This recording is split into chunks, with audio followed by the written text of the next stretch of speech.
Destiny, and for this video I'm going to be whispering to you Alice's Adventures in Wonderland by Lewis Carroll. We'll see how far we get on this one. Chapter 1, Down the Rabbit Hole. Alice was beginning to get very tired of sitting by her sister on the bank and of having nothing to do. Once or twice she had peeped into the book her sister was reading, but it had no pictures or conversations in it. And what is the use of a book, thought Alice, without pictures or conversation? So she was considering in her own mind, as well as she could, for the hot day made her feel very sleepy and stupid, whether the pleasure of making a daisy chain would be worth the trouble of getting up and picking the daisies, when suddenly a white rabbit with pink eyes ran close by her. There was nothing so very remarkable in that, nor did Alice think it so very much out of the way to hear the rabbit say to itself, oh dear, I shall be late." When she thought of it over afterwards, it occurred to her that she ought to have wondered about this, but at the time it all seemed quite natural. But when the rabbit actually took a watch out of its waistcoat pocket and looked at it, and then hurried on, Alice started to her feet, for it flashed across her mind that she had never before seen a rabbit with either a waistcoat pocket or a watch to take out of it, and burning with curiosity, she ran across the field after it, and fortunately it was just in time to see it pop down a large rabbit hole under the ledge. In another moment down went Alice after it, never once considering how in the world she was going to get out again. The rabbit hole went straight on like a tunnel for some way, and then dipped suddenly down, so suddenly that Alice had not a moment to think about stopping herself before she found herself falling down a very deep well. Either the well was very deep, or she fell very slowly, for she had plenty of time as she went down to look about her and to wonder what was going to happen next. First, she tried to look down and make out what she was coming to, but it was too dark to see anything. Then she looked at the sides of the well and noticed that they were filled with cupboards and bookshelves. Here and there she saw maps and pictures hung upon pegs. She took down a jar from one of the shelves as she passed. It was labeled orange marmalade, but to her great disappointment it was empty. She did not like to drop the jar in fear of killing somebody, so managed to put it into one of the cupboards as she fell past it. Well, thought Alice to herself, after such a fall as this, I shall think nothing of tumbling downstairs. How brave they'll all think of me at home.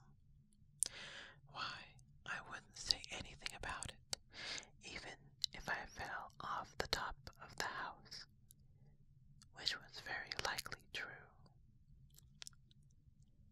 Down, down, down. Would the fall never come to an end? I wonder how many miles I've fallen by this time, she said aloud.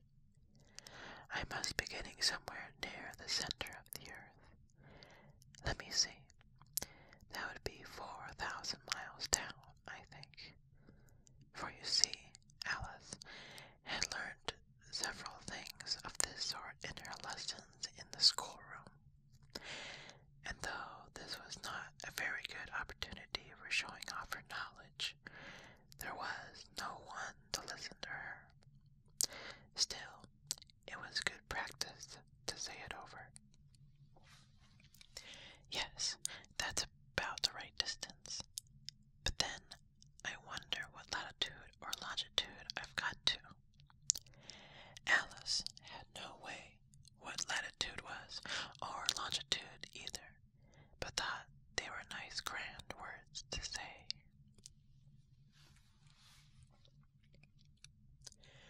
Presently she began again. I wonder if I shall fall right through the earth. How funny it'll seem to come out among the people that walk with their heads downward. The Antipithites, I think. She was rather glad there was no one listening this time, as it didn't sound at all like the right word. But I shall have to ask them what the name of the country is, you know. Please, ma'am, is this New Zealand or Australia? And she tried to curtsy as she spoke. Fancy curtsying as you're falling through the air. Do you think you can manage it? And what an ignorant little girl she'll think of me for asking. No, it'll never do to ask. Perhaps I shall see it written up somewhere. Down, down, down. There was nothing else to do. So Alice soon began talking again. Dinah'll miss me very much tonight, I should think. Dinah was the cat. I hope they'll remember her saucer of milk at tea time. Dinah, my dear, I wish you were down here with me. There are no mice in the air, I'm afraid, but you might catch a bat, and that's very much like a mouse, you know. But do cats eat bats, I wonder? And here Alice began to get rather sleepy, and went on saying to herself in a dreamy sort of way, the cats eat bats. The cats eat bats. And sometimes do bats eat cats? For you see, as she couldn't answer either question, it didn't much matter which way she put it. She felt that she was dozing off, and had just begun to dream that she was walking hand in hand with Dinah, and saying to her very earnestly, Now, Dinah, tell me the truth. Did you ever eat a bat? When suddenly thump, thump, down she came upon a heap of sticks and dry leaves, and the fall was over.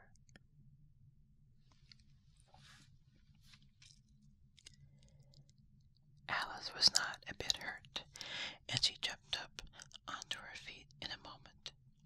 She looked up, but it was all dark overhead. Before her was another long passage, and the white rabbit was still in sight, hurrying down it. There was not a moment to be lost. Away went Alice like the wind, and was just in time to hear it say as it turned a corner, Oh, my ears and whiskers, how late it's getting. She was close behind it when she turned the corner, but the rabbit was no longer to be seen. She found herself in a long, tall hall, which was lit up by a row of lamps hanging from the roof. There were doors all around the hall, but they were all locked, and when Alice had been all the way down one side and up the other, trying every door, she walked sadly down the middle, wondering how she was ever to get out again.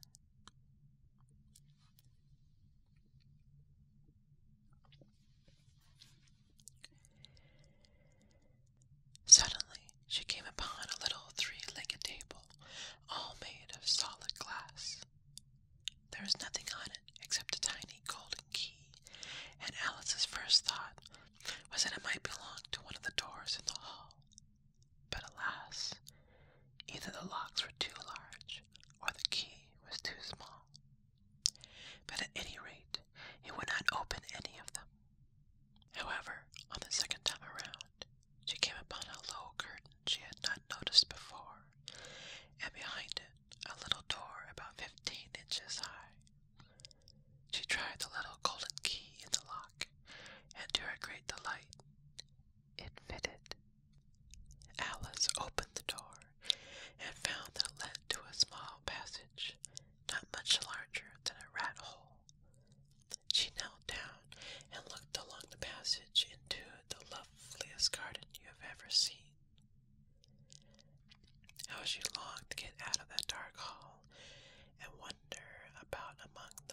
beds of bright flowers and those cool fountains. But she could not even get her head out of the doorway, and even if my head would go through, thought poor Alice, it would be of very little use without my shoulders. Oh, how I wish I could shut up like a telescope. I think I could if I only knew how to begin. For you see, so many out-of-the-way things had happened lately that Alice had begun to think that very few things indeed were really impossible.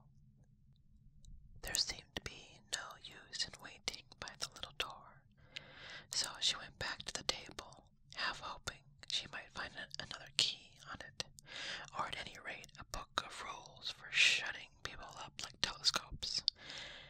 This time she found a little bottle in it, which certainly was not there before, said Alice, and around the neck of the bottle was a paper label with the words, "Drink me," beautifully printed on it in large letters.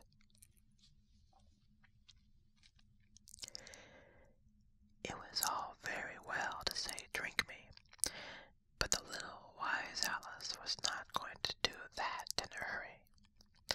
"No, I'll look first," she said, "and see whether it's marked poison or not."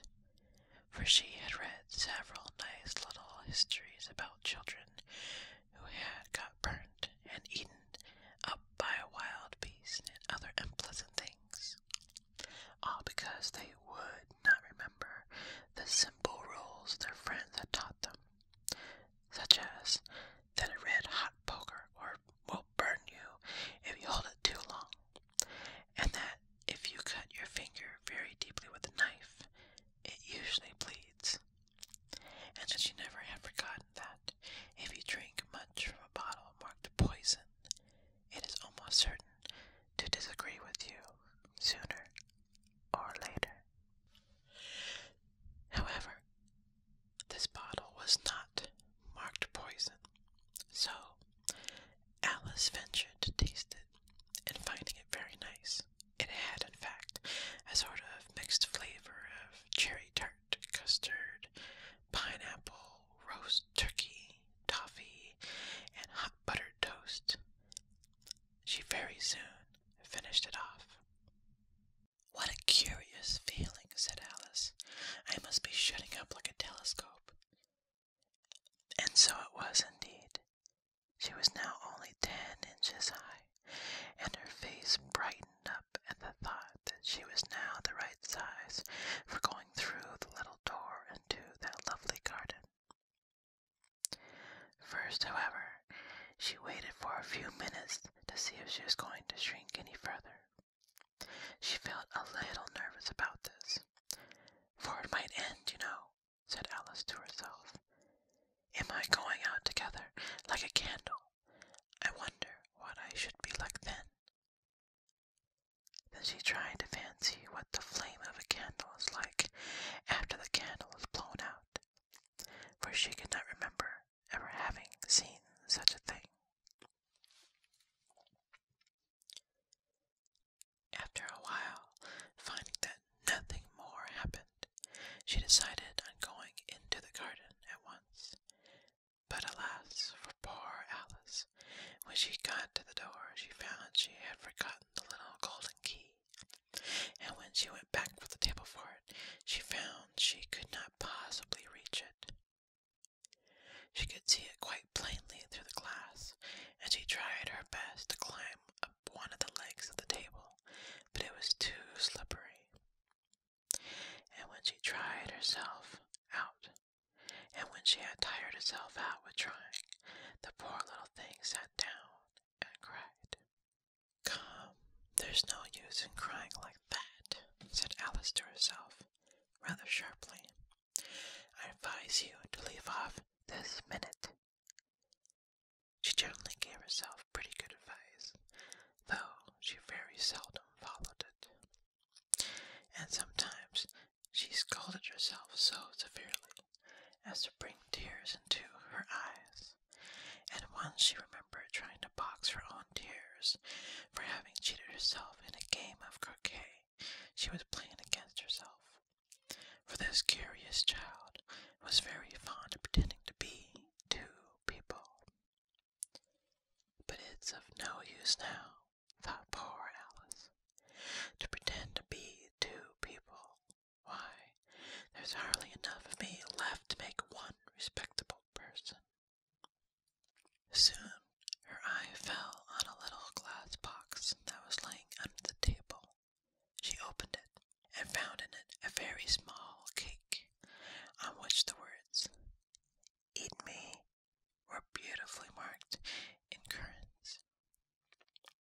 "Well, I'll eat it," said Alice, "and if it makes me grow larger, I can reach the key, and if it makes me grow smaller, I can creep under the floor. So either way, I'll get into the garden, and I don't care which happens." She ate a little bit and said anxiously to herself, "Which way, which way?" holding her hand on the top of her head to feel which way it was going. And she was quite surprised to find that she remained the same size. To be sure, this generally happens when one eats cake, but Alice had got so much into the way of expecting nothing but out of the way things to happen, that it seemed quite dull and stupid for life to go on in the common way. So she set to work, and very soon finished off.